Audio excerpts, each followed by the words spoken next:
Today, we can exclusively report the AGA is bringing in former New Jersey Governor Chris Christie as a strategic advisor to spearhead its fight against prediction markets. Governor Christie joins us now. It's good to have you. I know you've had a lot of experience around these fights around gambling. You pushed for the Supreme Court to overturn PASPA, and that opened the door not only for New Jersey to legalize sports gambling, but for other states as well.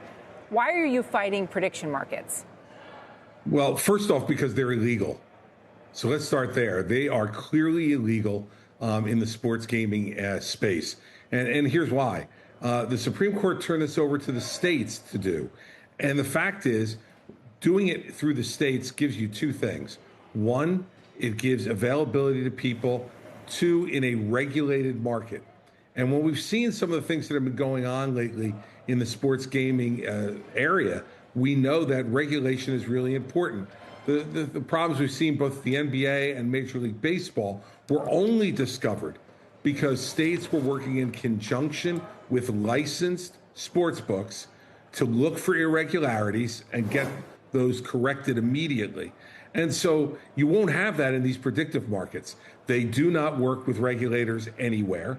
There's no monitoring of what's going on there. And in fact, one of these predictive markets just said they're going to offer who will enter or not the portal in NCAA football in January. Imagine how much that could be manipulated for gain.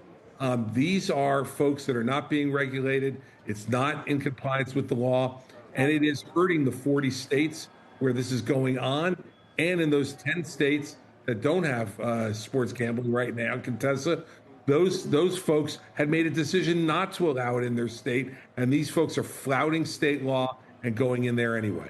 The tribes are also arguing that it supersedes its tribal sovereignty, and they're fighting it as well. They've joined in this battle.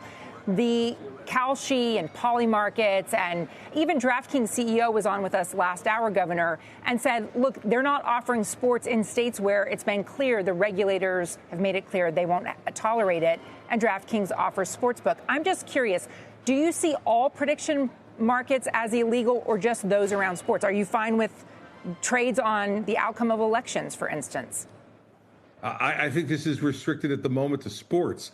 And let me say that back a few months ago in court, counsel for one of the prediction markets companies said what they were trying to do on presidential elections was legal. It would only be illegal if they came into sports.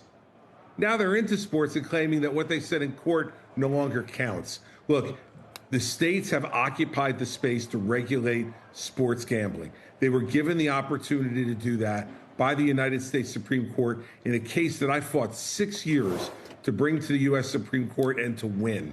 And the result of it has been growing interest in all four of the major sports leagues and college sports because of the opportunity to wager on them.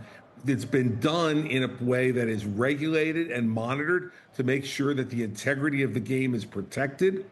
And we're not having folks go out there in states where the citizens of that state don't want it.